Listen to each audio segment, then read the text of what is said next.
Boa noite, seja bem-vindo ao Tempo Extra do Design Europeu, à noitada que tirou 4 jogadores, 3 deles titulares, da convocatória para o jogo do Futebol Clube do Porto no Bessa. São assuntos que vão estar em análise no programa de hoje, bem como o momento de falta de qualidade futebolística que atravessa o futebol português. Foi uma jornada 11 em que os 3 grandes se apresentaram com uma qualidade exibicional no mínimo questionável.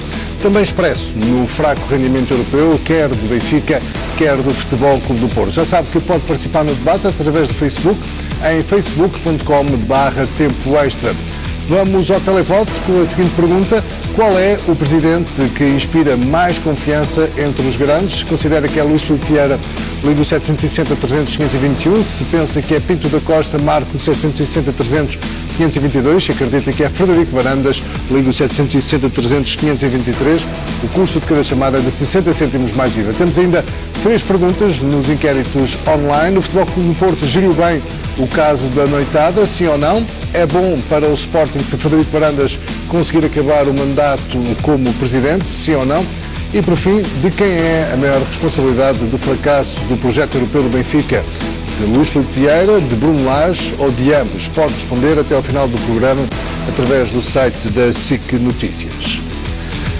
Começamos com o Tribunal Central Administrativo do Sul, que deu provimento ao recurso apresentado pelo Benfica sobre uma multa aplicada ao clube pelo Conselho de Disciplina da Federação Portuguesa de Futebol, relativa a incidentes registados no clássico com o Futebol Clube do Porto, realizado a 15 de abril de 2018. O Clube da Luz tinha sido punido com uma multa de 8.645 euros, recorreu ao Pleno do Conselho de Disciplina e ao Tribunal Arbitral do Desporto, que recusaram dar provimento. Mas agora veio o Tribunal Central Administrativo do Sul ilibar o Clube da Luz pelos desacatos provocados pelos adeptos no jogo que referi.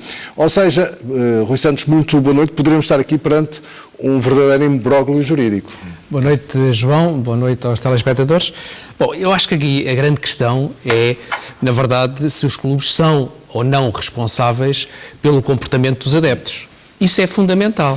Para a FIFA e para a UEFA, sim. Para a FIFA e para a UEFA, sim, e é muito interessante verificar quando há castigos da UEFA relativamente ao comportamento, ao mau comportamento dos adeptos, normalmente não há recursos.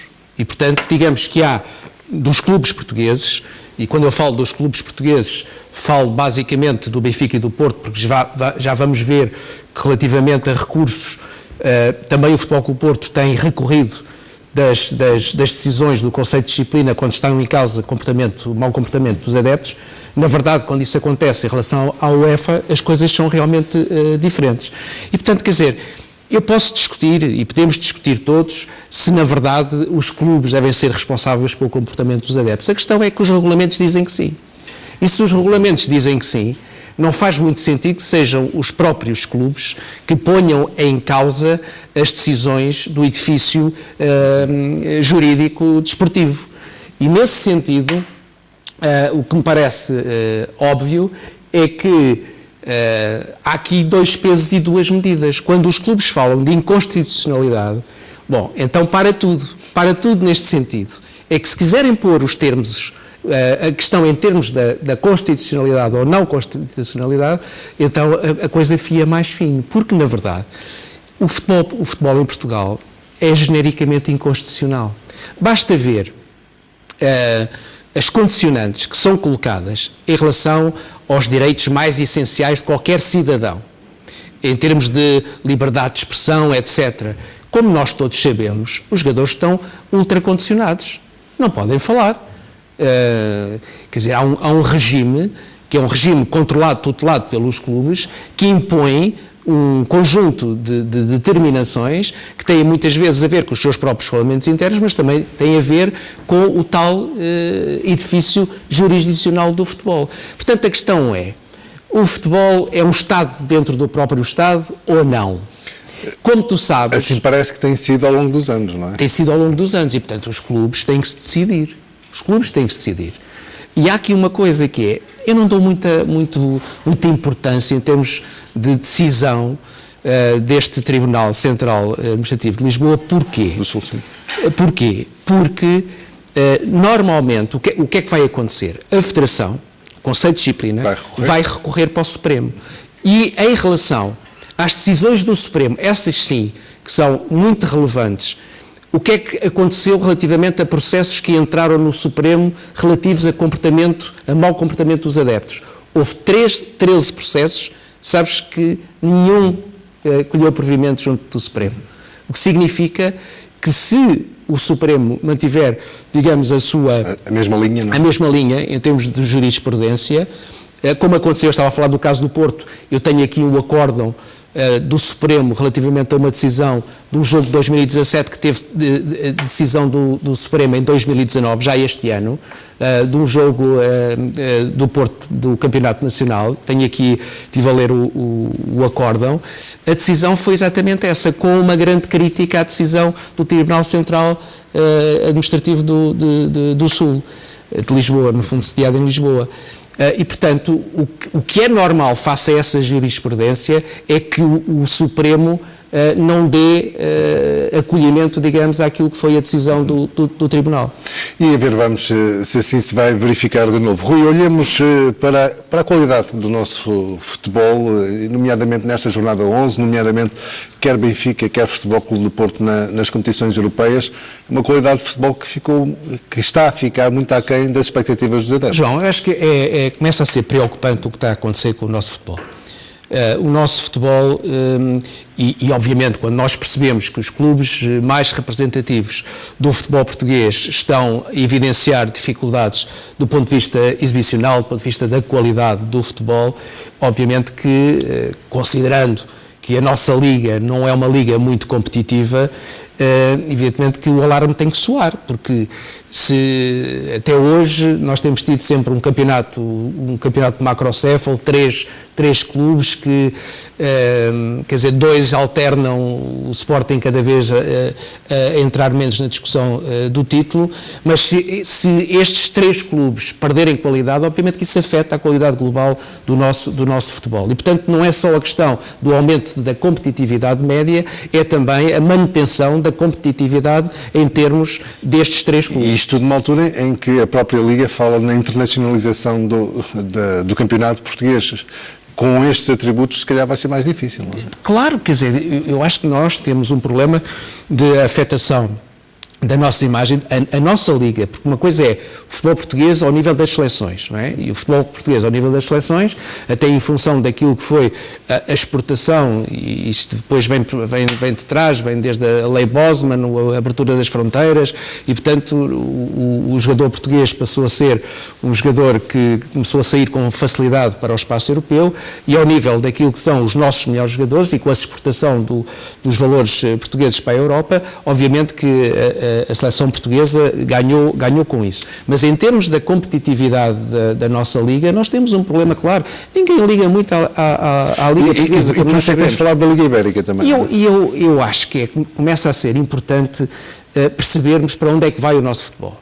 Eu, a semana passada, como tu sabes, já trouxe aqui para discussão se vale a pena ou não a Federação e a Liga começarem a pensar, porque eu acho que o futebol, de uma maneira geral, o futebol dos campeonatos das ligas vai tender para as fusões. Quer dizer, as maiores ligas não vão ter esse problema, mas as ligas mais pequenas, as ligas médias, provavelmente vão ter que pensar num projeto de fusão para poderem rentabilizar melhor aquilo que são os seus recursos. Nós estamos a ver aqui aquilo que seria as distâncias para, no caso de uma Liga Ibérica, dos clubes, por exemplo, de Lisboa, relativamente a algumas cidades espanholas. Estamos a falar da mais longínqua, Barcelona, 1248 km, estamos a falar de Madrid, estamos a falar de uma mais perto, a de Sevilha, 448 km. E também temos um mapa com a cidade do Porto. Temos também a cidade do Porto, mas obviamente que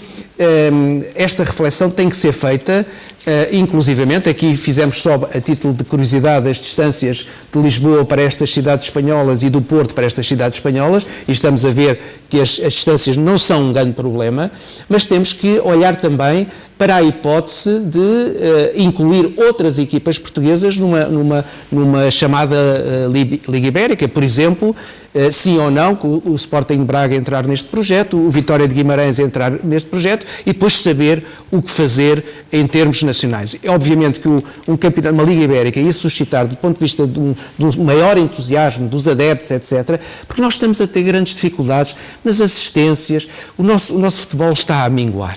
E, portanto, é preciso começar a fazer alguma coisa, pensar em soluções alternativas. Esta é uma solução, como eu disse a semana passada, em função também daquilo que já foi a aposta que a Liga Belga e a Liga Holandesa querem fazer, exatamente nesse sentido, e, portanto, vamos lá ver, eu acho que a qualidade do nosso futebol tem aqui um problema. Nós temos excelentes treinadores. O problema do nosso futebol não é um problema tático, não é um problema tático, nem é um problema técnico. Não há um problema técnico ou tático. O nosso futebol tem um problema chamado um problema físico.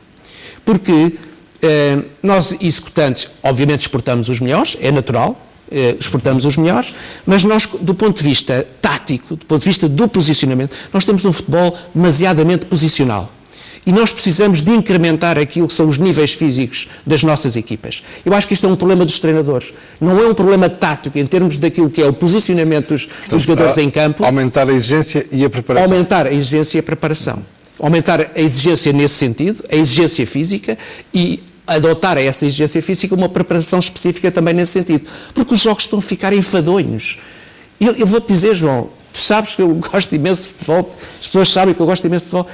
Uma grande dificuldade para acompanhar os jogos do Campeonato Português, exatamente por isso. Porquê? Porque eu vejo virtualidades do ponto de vista do posicionamento, a arrumação das equipas. Os nossos treinadores são muito bons a arrumar os jogadores, a fechar os espaços e, portanto, a criar problemas em termos de cortar as linhas de passe às melhores equipas. Isso é evidente, mas isso tem um problema, que é quando as principais equipas, as nossas melhores equipas, têm mais recursos, diminuem a sua capacidade de pressionar, de aumentar o ritmo, etc., os jogos ficam absolutamente enfadonhos. E, portanto, eu tenho a ideia, ainda por cima houve aqui um fator importante. O Jorge Jesus faz imensa falta ao futebol português.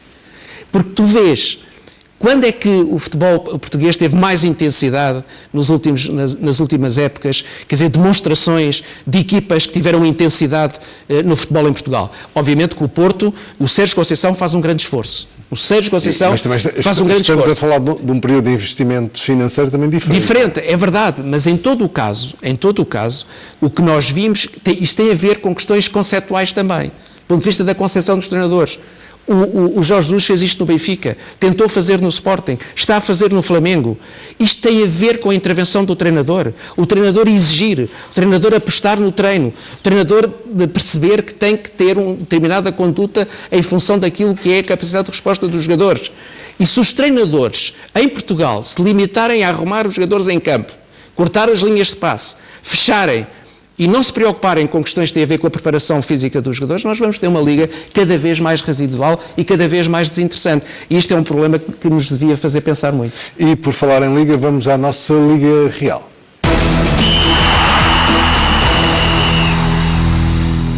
E olhando para a jornada 11, Rui Santos, já há erros, já há expulsões perdoadas também? João, nós tivemos uma jornada, a 11ª jornada, com variedíssimos erros, mas uns muito localizados naquilo que foi a participação das equipas grandes nesta jornada.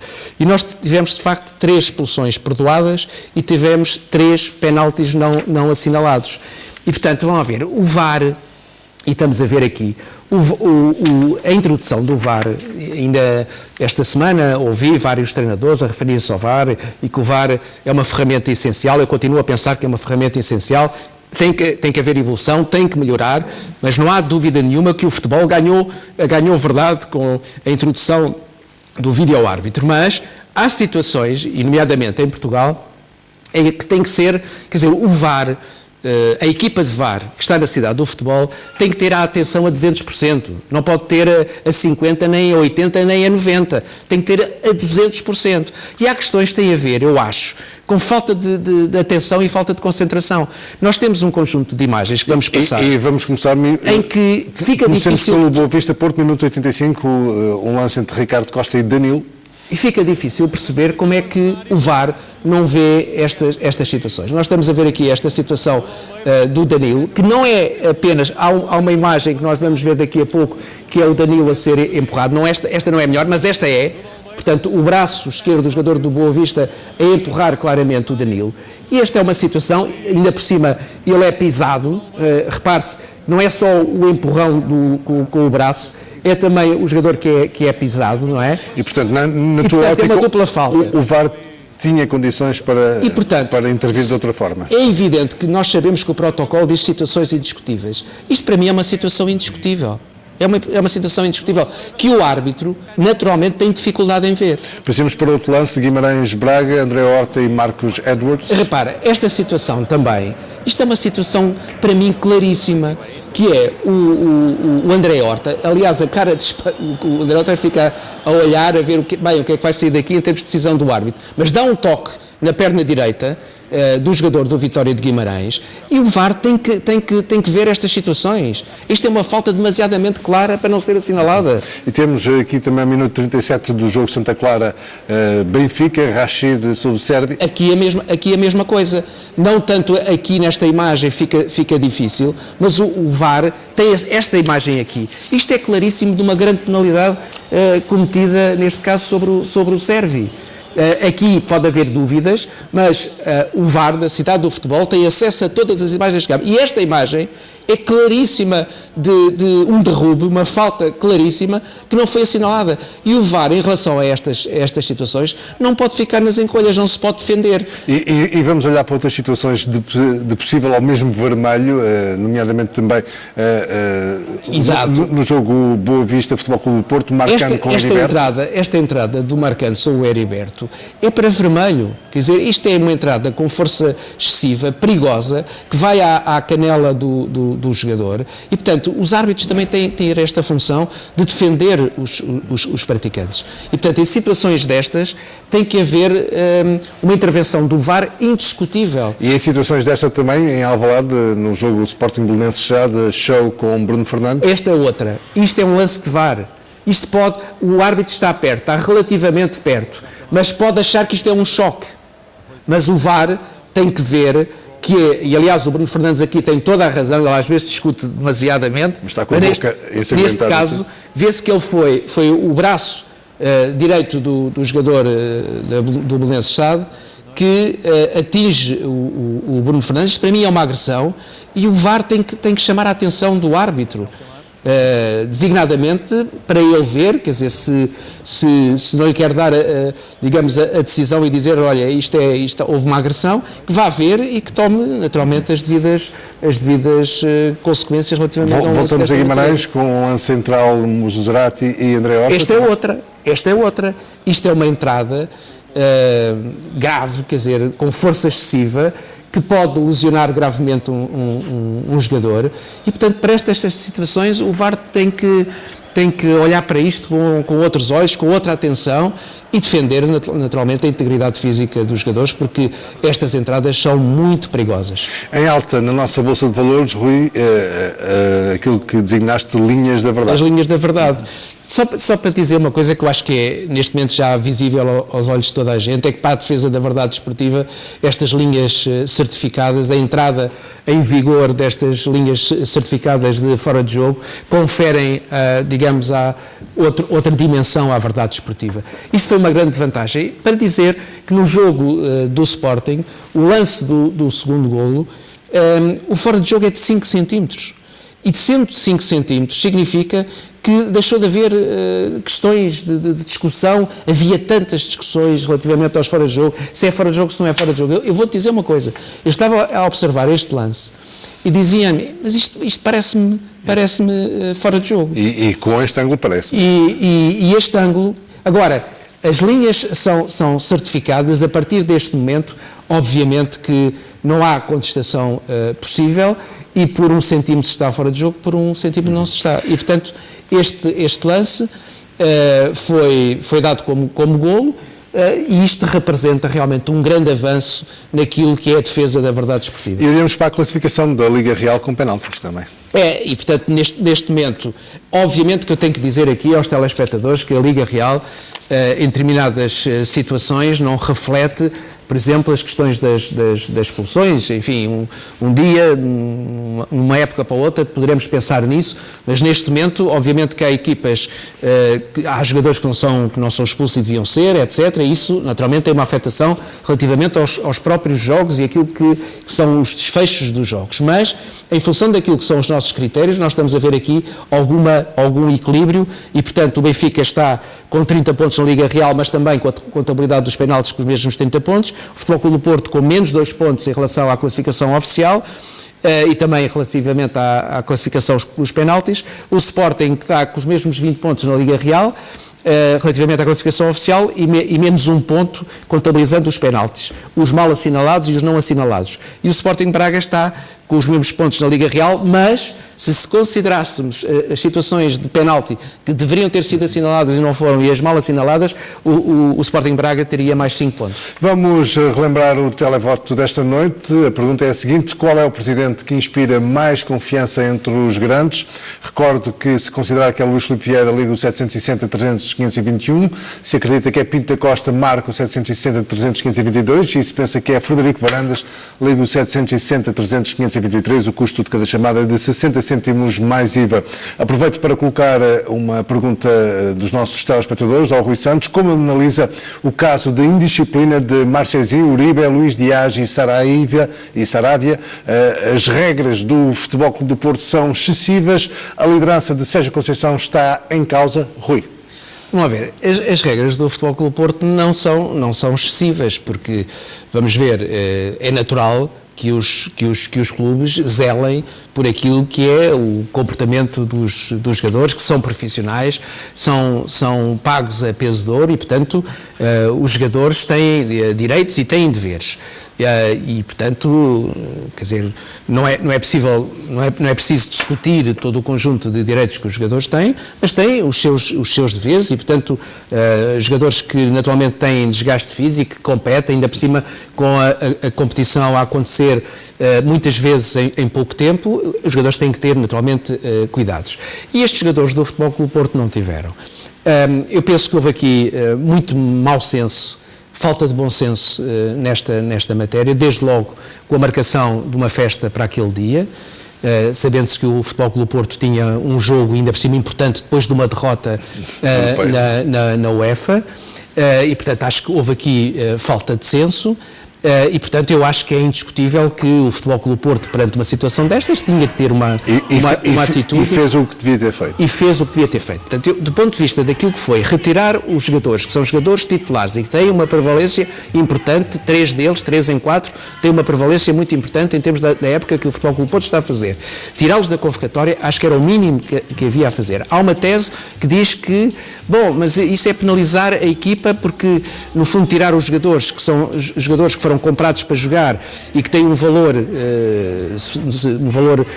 importante, caso contrário não seriam titulares, isso é penalizar o clube 2 vezes. E nesse sentido, Rui, deixa-me colocar aqui mais questões dos nossos telespectadores. Se a sucessão de casos incaracterísticos no Futebol Clube do Porto são sinais de enfraquecimento da gestão de Pinto da Costa, se o Futebol Clube do Porto expôs a um enorme risco ao suspender 4 jogadores, e em que situação ficaria o clube se tivesse perdido pontos frente ao Boa Vista, Rui? Vamos lá ver. É evidente que é muito importante percebermos 2 coisas. Este caso vai esvaziar-se. Já começou a esvaziar-se. E aí, eu penso que o Futebol Clube do Porto acabou por gerir isto bem. Mas para isso concorreu uma coisa fundamental. Ou, se quiseres, 2. Uma tem a ver com a vitória no Bessa. O Futebol Clube do Porto, ao vencer no Bessa, pôde gerir isto de outra maneira.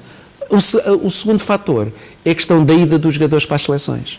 Portanto, o Futebol Clube do Porto, com a vitória no Bessa e com a ida dos jogadores para a seleção, pode gerir isto de maneira a esvaziar... Tem 3 semanas para isso, não é? Tem 3 semanas para isto. E, portanto, com os jogadores fora, obviamente que eu penso que o Porto vai ter que penalizar os jogadores, vão ter que pagar uma multa altíssima. Mas eu acho que também há aqui outras questões adjacentes. Eu chamei a este caso o furacão Cindy. E está em baixa na nossa Bolsa de Valores. Está em baixa porquê?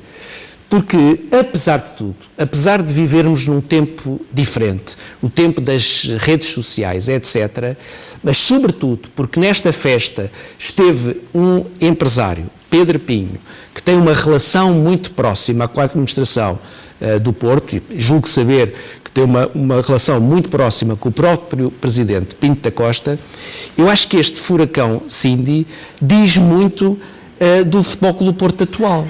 Quer dizer, mesmo relativizando diferenças temporais entre um tempo em que o Porto tinha tudo controlado e em que, neste momento, o Porto e outros clubes têm mais dificuldade em controlar em função desta realidade das redes sociais, não obstante isso, e com um empresário próximo da estrutura da SAD e, fundamentalmente, do seu presidente, não haver um sinal, portanto, significa que este empresário estava do lado, pelos vistos, do lado dos jogadores. E, portanto, isto também levanta aqui uma questão que é o papel dos empresários e aquilo que eles afetam a relação entre os jogadores e as próprias estruturas. E, nesse sentido, eu acho que, nos últimos anos, as influências dos empresários têm envenenado o Futebol Clube do Porto. Porque fica claríssimo, porque se houvesse, digamos, uma relação de compromisso entre aquilo que são os negócios que o Futebol Clube do Porto tem permitido fazer a este empresário, Pedro Pinho, e, portanto, haver aqui alguma solidariedade nesse sentido, as coisas, se calhar, não teriam acontecido como aconteceram. E para onde Rui há eleições no Porto. Não? Claro, e, portanto, vamos lá ver, as questões das lideranças são questões muito importantes. Era aí que eu queria chegar, é que, de facto, isto também só acontece porque as lideranças no Futebol Clube do Porto já não são o que eram. Tu levantaste a questão que tem a ver com isso, que é o que é que poderia resultar daqui em termos da afetação das lideranças do Futebol Clube do Porto. Nós estamos a ver, o Futebol Clube do Porto vai para eleições para o próximo ano, creio que em abril. E estamos a ver que o Futebol Clube do Porto, debaixo do reinado de Pinto da Costa, ganhou sempre com vantagens demolidoras. No último ato eleitoral, em 2016, diminuiu um bocadinho, os votos aumentaram relativamente a 2013, mas, como estamos a ver, aumentaram também os votos nulos e a percentagem de votação a favor de Pinto da Costa, que era candidato único, desceu bastante, um pouco, ou digamos assim, se compararmos com os outros valores das outras eleições, uma maioria absolutíssima. Mas estamos a ver ali valores absolutamente demolidores. Portanto, vamos lá ver, isto não tem consequência nenhuma. E esta é a realidade do Porto neste momento. O Porto, Pinto da Costa, é de facto um presidente que governa à vontade. Não tem grandes problemas porque não tem oposição, não tem debate, não tem grande debate em termos de Assembleia, em termos das posições dos sócios. Portanto, o Futebol Clube do Porto acabou por entrar numa situação em que, muito confortável, quer para o presidente Pinto da Costa, quer para os próprios administradores. E, portanto, mesmo com eleições no próximo ano, o Futebol Clube do Porto não precisa, Pinto da Costa não precisa de estar muito preocupado com estas situações. Vai resolvê-las com os jogadores vão ser reintegrados e penso eu que quando vierem das seleções vão ser integrados. Eu penso que há aqui uma questão mais complicada. Eu acho que o Luís Dias está em maus lençóis, ou está em piores lençóis, se quiseres, porque foi o jogador, em função das informações que já vieram ao público, foi o jogador que ficou até mais tarde nessa fiesta, não é? E, portanto, é natural também que haja aqui uma diferença relativamente àquilo que foi o comportamento de Luís Dias e os outros jogadores. E já agora deixa-me só dizer... Olhamos também para a importância dos jogadores que foram castigados, não é? Antes disso, deixa-me só dizer isto. É que eu acho que desta fiesta saem dois vencedores. Sai o Sérgio Conceição, porque o Sérgio Conceição, tendo prescindido destes jogadores, e fez muito bem em fazê-lo, conseguiu arranjar uma solução de jogadores alternativos, menos rodados, para jogarem no Bessa e que deram uma resposta no sentido de ganharem o jogo, que era uma coisa fundamental para o Futebol Clube do Porto. O Futebol Clube do Porto, se não tem ganho este jogo no Bessa, tinha aqui um caso muito difícil de gerir, mesmo com a pausa. A pausa também é muito importante, quer dizer, a pausa vai dar ao Futebol Clube do Porto uma tranquilidade neste caso que não teria, mesmo com os jogadores na seleção, não teria se não tivesse ganho.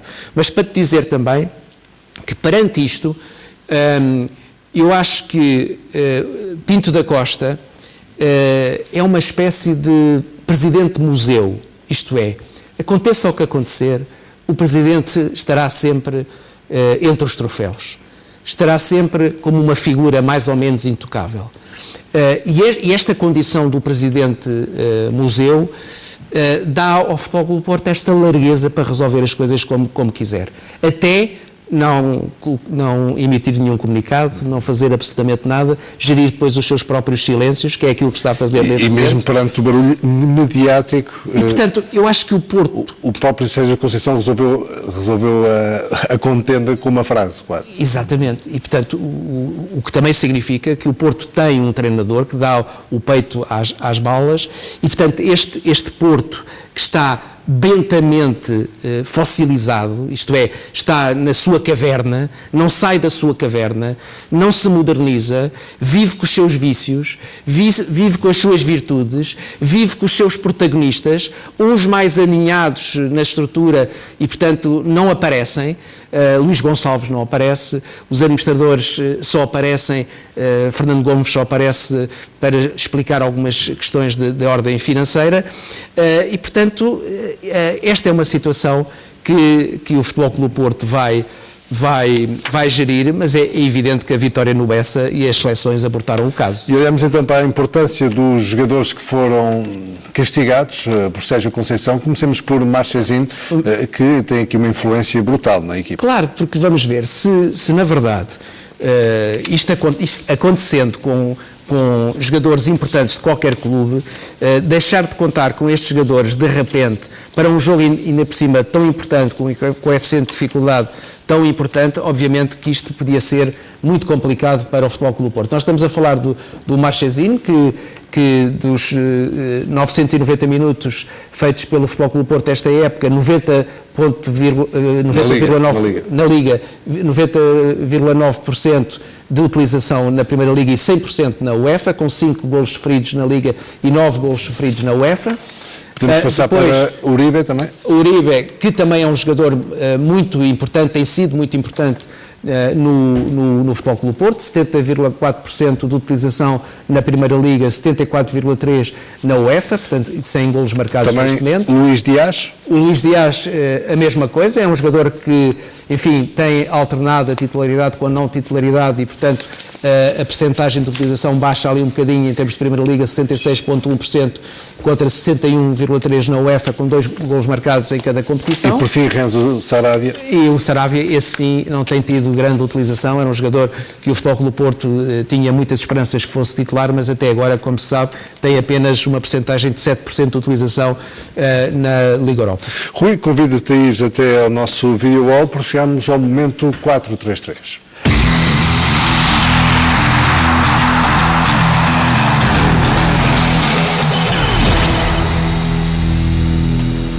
Olhamos, Rui, para o futebol praticado pelo Sporting.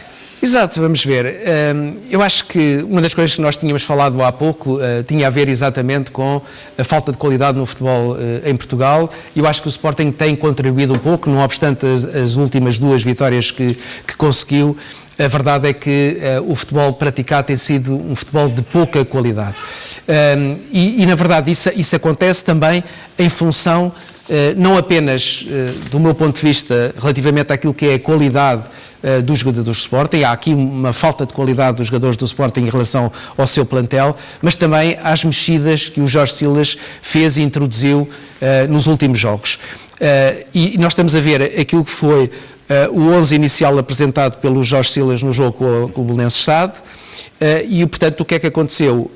O Jorge Silas apostou num sistema de três centrais, com Luís Neto, Coates e Illórey a fazer esses três centrais, depois o Rosier e o Borja mais avançados e, portanto, a fechar quando a equipa perdia a bola e a subir no corredor quando a equipa atacava, com esta novidade do Rodrigo Fernandes a jogar na posição 6 no lugar do Dombiá, o Eduardo e o Bruno Fernandes a fazerem, digamos, o preenchimento da zona central e depois Bolasie e Vieto, naturalmente com o Bruno Fernandes a alimentar, fundamentalmente o Bruno Fernandes a alimentar estes dois jogadores. Depois, com as substituições, como vamos ver, aos 32 minutos, porque o Silas percebeu claramente que esta introdução do sistema de três centrais não estava a resultar, e já vamos ver porquê.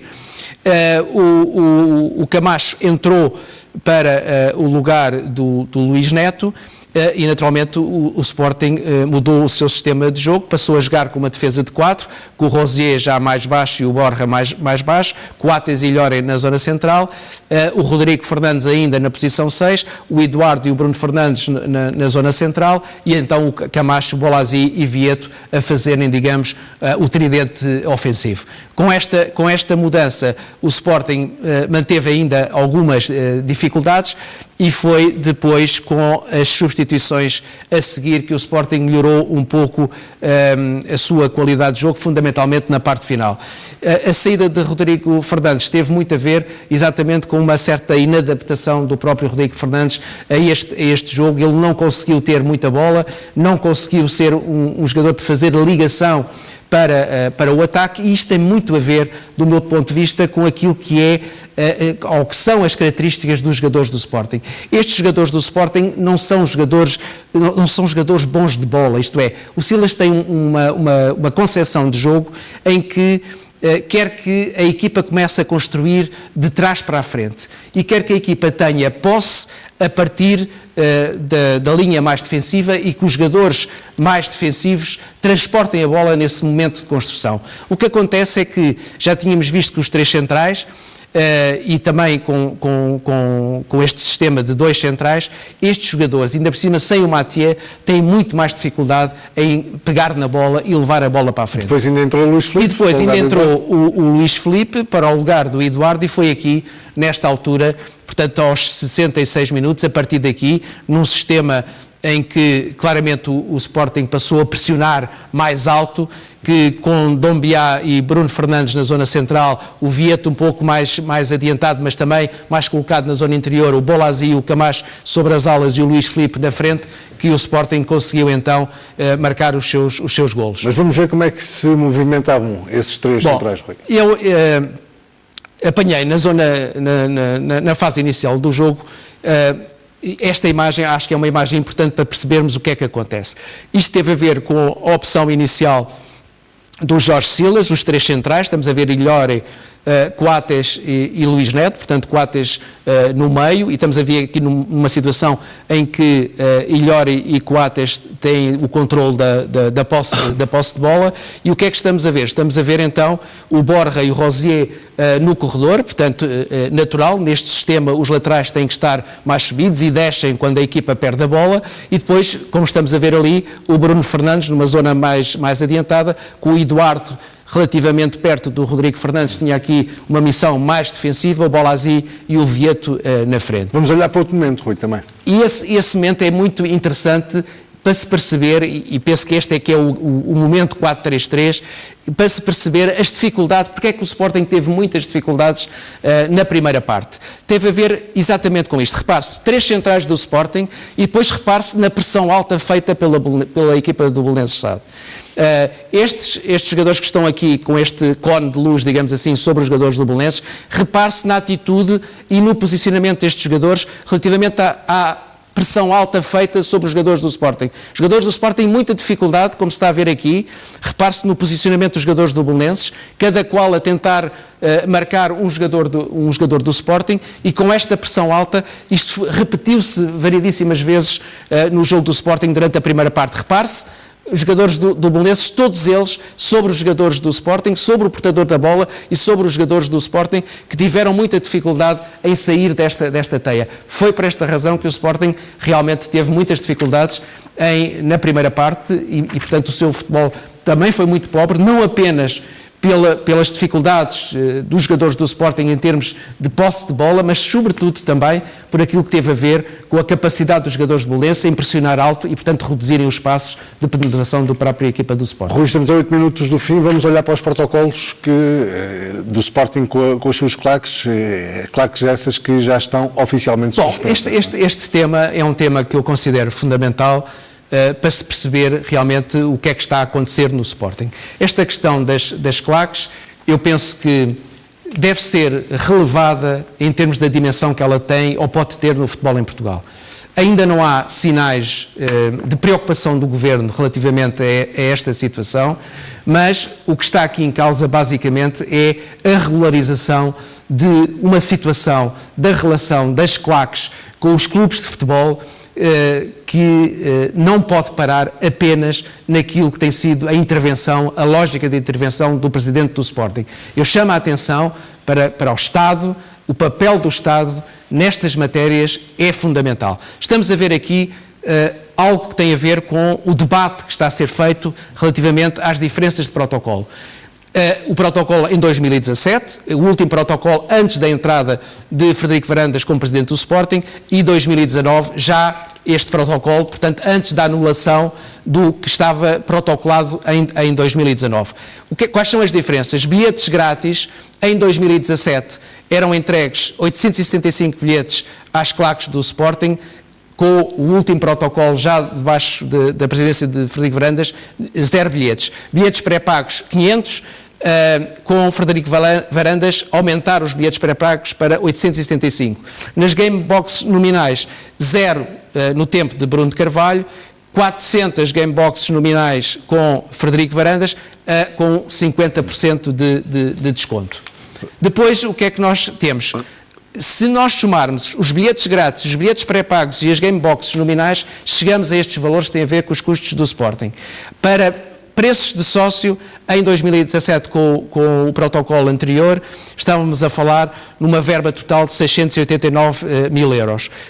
Para os Goa, essa importância era de 172 mil euros. No caso do protocolo de 2019, baixava para 331 mil euros e os preços para o grupo organizado de adeptos, 169 mil euros. Perceba-se que há aqui também uma componente de ganho por parte do Sporting, que gasta menos com as claques, com o apoio às claques. E, portanto, os custos do Sporting em 2017 relativamente ao anterior protocolo, antes do protocolo deste Conselho Diretivo, era na ordem dos mais de meio milhão de euros. Repare-se bem o que é que custava apoiar as claques e às vezes as pessoas não têm bem a noção do que é que se passa. Mais de meio milhão para apoiar as claques. Estamos a falar de todas as claques, sendo que neste caso cerca de 90% era em relação à Juventude Leonina. Em 2019, portanto, com o protocolo anterior, já com Frederico Varandas, baixou de 517 para aquela verba de 157 mil euros.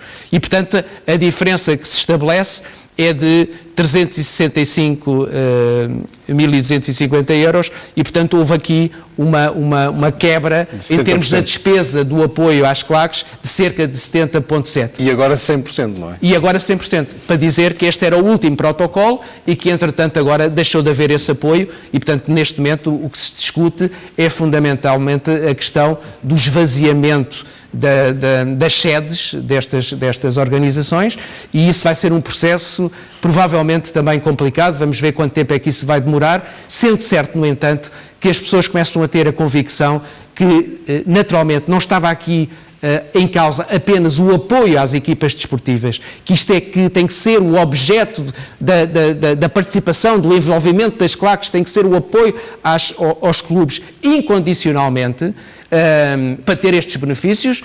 Para não ter estes benefícios, então fazem o que quiserem e deixam de pertencer aos grupos organizados, que é o que vai acontecer, que é o passo em que nós estamos neste momento. Rui, olhamos rapidamente para Bruno Fernandes. E se tivesse sido vendido por 45 milhões? E, portanto, o futebol do Sporting, enfim, está numa situação difícil, como nós sabemos, e está-se a aproximar mais uma janela de transferências. O que é que vai acontecer? Bruno Fernandes vai ser vendido ou não vai ser vendido?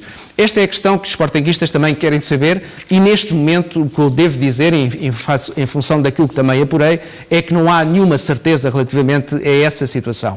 O que eu sei é que há, da parte do empresário Miguel Pinho, digamos, a verificação, ou se quiserem a percepção, de que as coisas podem acontecer nesta janela de transferências com o interesse renovado por parte de equipas inglesas. Não há sinais neste momento do interesse das equipas espanholas, do Real Madrid ou do Atlético de Madrid, mas não quer dizer que isso não mude, porque, como se sabe, Jorge Mendes, em relação a essas matérias, tem a capacidade de poder intervir em qualquer momento. O que eu queria chamar a atenção é que a única proposta, como sempre disse aqui no tempo extra, foi feita pelo Tottenham, 45 milhões de euros mais objetivos, mas os objetivos naturalmente estão dependentes de várias situações. Portanto, o dinheiro que o Sporting podia contar nessa situação era os 45 milhões de euros. Para as pessoas perceberem, destes 45 milhões de euros, o que é que o Sporting poderia encaixar efetivamente?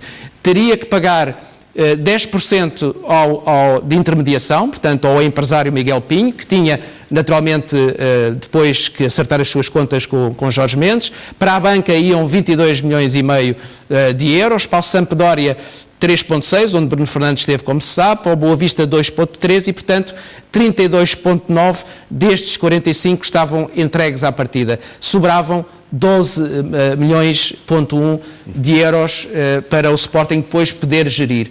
Como se sabe, o Sporting tinha que fazer 40 milhões de euros de vendas em função daquilo que era a perspectiva para poder gerir melhor a época, e foi por isso também que o Sporting teve que vender in extremis aqueles jogadores que nós Rafinha sabemos. E também Bas Dost.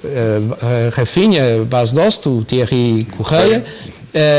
E, portanto, sem essas vendas, a situação do Sporting ficaria muito mais complicada. Rui, olhemos rapidamente para o Benfica e coloco aqui uma pergunta dos nossos telespectadores. Como analisa o festejo de Pizzi com Tiago Pinto após ter marcado o golo da vitória nos Açores? Haverá tensão entre Bruno Lage e Pizzi? Rui. Bom, vamos lá ver.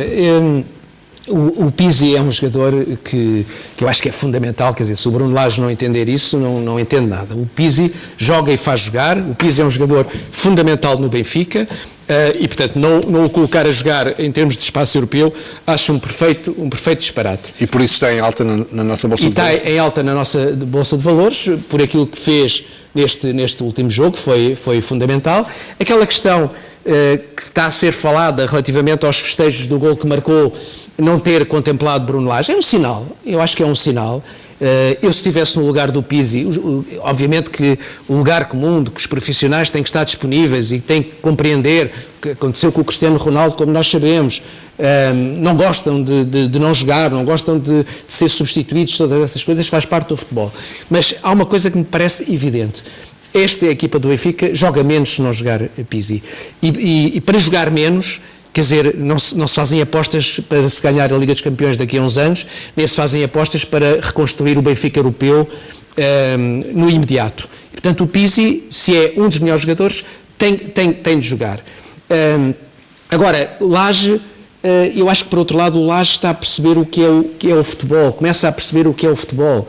Por exemplo, eu acho que temos de dar alguma importância. Eu li uma notícia que Vinícius ia ser representado por Jorge Mendes.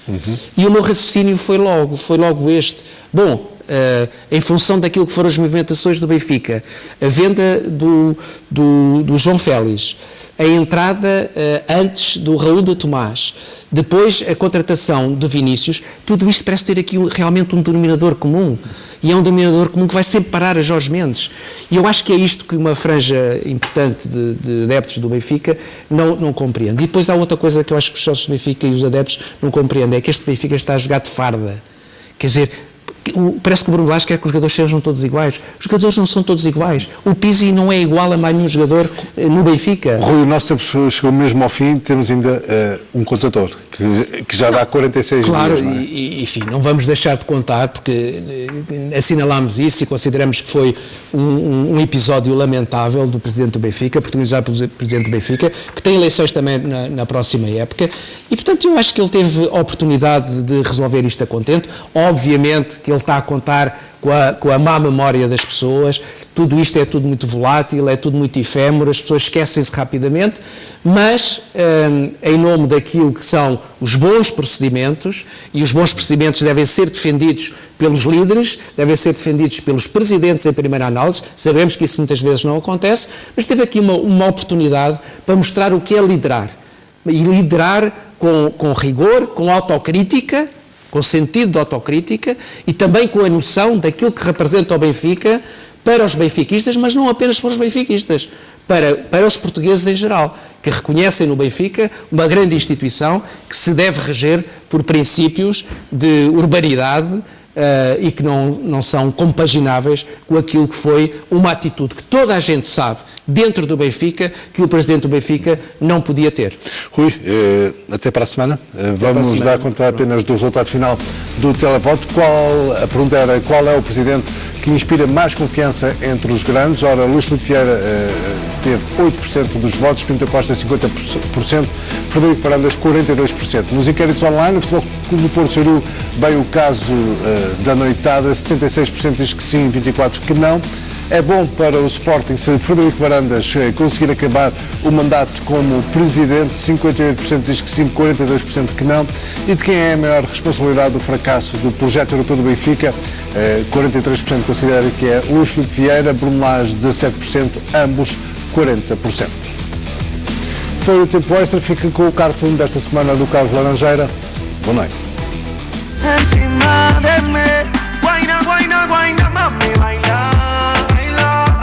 Pa' que lo baile, bebé, pa' que lo mueva, bebé. Guayna, guayna, guayna, mami, baila, baila. Pa' que lo baile, bebé, pa' que lo mueva, bebé.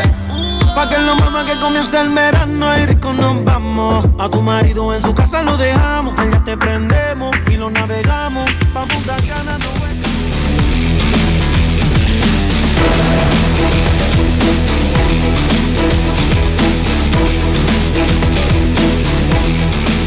Este programa é patrocinado por Citroën Business Days